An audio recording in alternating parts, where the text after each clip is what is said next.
حضرات، اب ان کے بعد میں اپنی انجمن کی اگلی کڑی جناب مولانا سیف اللہ صاحب کو عظمت قرآن کے موضوع پر دعوت دینے جا رہا ہوں۔ موصوف تشریف لائیں اور عظمت قرآن کے موضوع پر اپنی تقریر کو پیش فرمائیں۔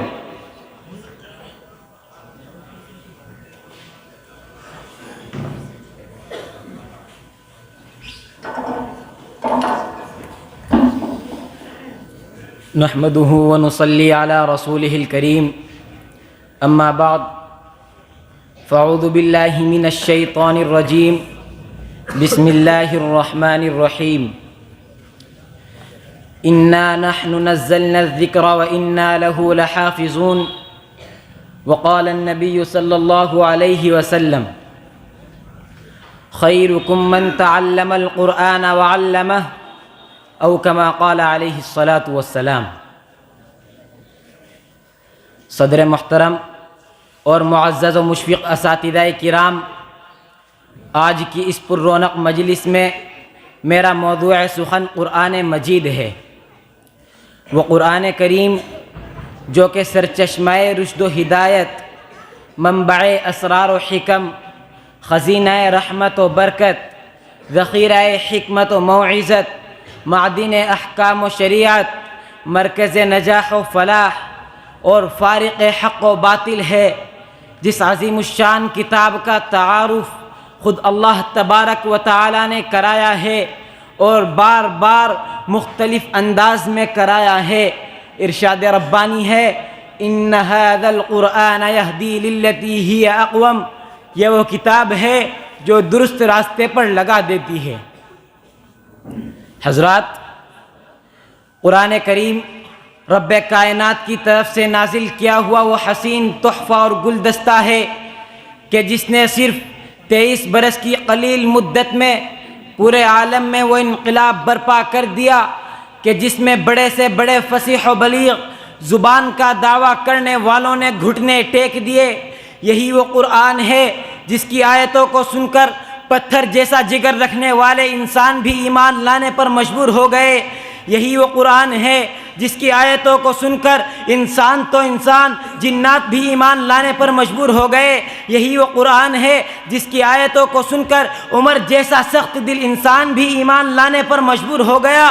یہی وہ قرآن ہے جس کی آیتوں کو سن کر نجاشی کے رونگٹے کھڑے ہو گئے اور ایمان میں داخل ہو گیا۔ یہی وہ قرآن ہے جس نے زمان و مکان کو زندگی بخشی۔ یہی وہ قرآن ہے جس نے عدل و انصاف کا پیغام دیا۔ یہی وہ قرآن ہے جس نے ایک ایشور کی بھکتی سکھلائی۔ یہی وہ قرآن ہے جس نے مردہ قوم کو زندگی بخشی۔ یہی وہ قرآن ہے جس نے باطل کے لہراتے ہوئے جھنڈے گرائے۔ یہی وہ قرآن ہے جس نے قیصر و کسریٰ کے غرور کو خاک میں ملا دیا۔ یہی وہ قرآن ہے جس نے توحید کا درس سکھلایا۔ یہی وہ قرآن ہے جس نے جنت و جہنم کا درس دیا۔ یہی وہ قرآن ہے جس نے ماں باپ کے حقوق بتلائے۔ یہی وہ قرآن ہے جس نے پڑوسیوں کے حقوق بتلائے۔ ہاں آج مجھے کہہ لینے دیجئے، یہی وہ قرآن ہے جس نے سائنس کو وجود بخشا۔ یہی وہ قرآن ہے جس نے ٹیلی فون اور میزائل بنانے کا طریقہ بتایا۔ یہی وہ قرآن ہے جس نے ہوائی جہاز بنانے کا طریقہ بتایا۔ یہی وہ قرآن ہے جس نے رینگتے ہوئے انسان کو چاند پر جانے کا ہنر بخشا۔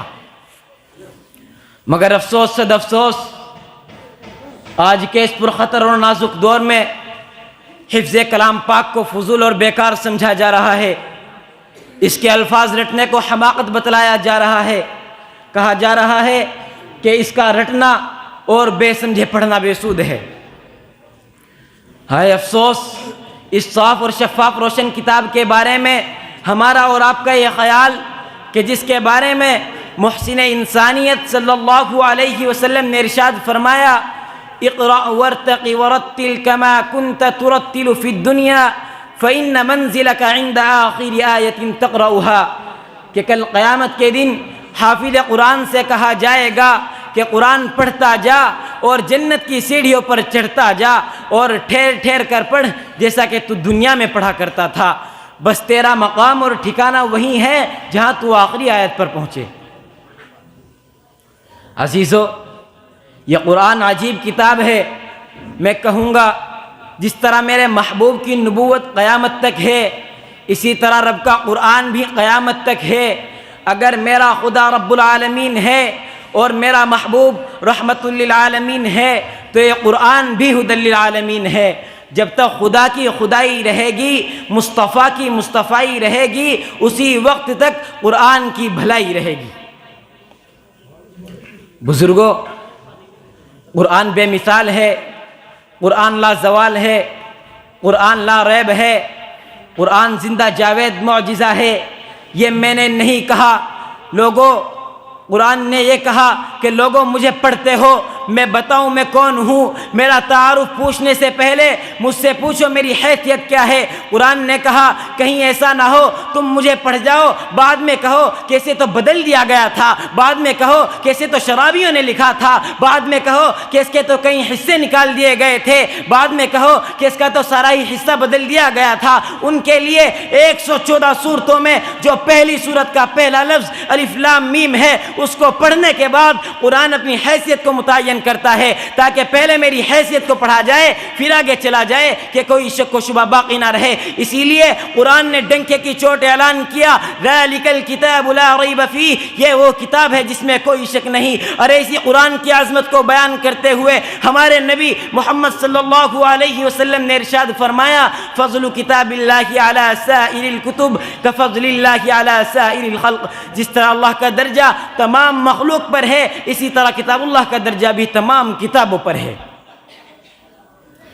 عزیزو، یہی ایک ایسی کتاب ہے جس کا دیکھنا بھی ثواب، اس کا سننا بھی ثواب، اس کا پڑھنا بھی ثواب، اس کا پڑھانا بھی ثواب، اس کا رکھنا بھی ثواب، اس کا چھونا بھی ثواب۔ جو اس قرآن کو دیکھے اس کے گناہ معاف ہو جائیں اور اس کی آنکھوں میں نورانیت پیدا ہو جائے۔ جو اس قرآن کو یاد کرے وہ حافظ بن جائے، جو اس کو قرات سے پڑھے وہ قاری بن جائے، اور جو اس کا ترجمہ کرے وہ مفسر بن جائے، اور جو اس کو بیٹھ کر پڑھائے وہ معلم بن جائے، اور جو اس کی کھڑے ہو کر تشریح کرے وہ مبلغ بن جائے، اور جو اس پر عمل کرے وہ ولی اللہ بن جائے۔ سمجھو اور ہوشیار ہو جاؤ مسلمانوں، اور خواب غفلت کے پردے کو چاک کر دو، اور قرآن خود بھی پڑھو اور اپنے بچوں کو بھی پڑھاؤ۔ کہیں ایسا نہ ہو کہ ہماری نظریں دنیاوی ڈگریوں پر ہی رہ جائے اور کل قیامت کے دن خدا تعالی ہم سے قرآن کے متعلق سوال کرے اور ہم جواب نہ دے سکیں۔ دعا کیجئے کہ اللہ تعالی ہم سب کو قرآن پڑھنے اور اس پر عمل کرنے کی توفیق عطا فرمائے۔ وآخر دعوانا الحمدللہ رب العالمین۔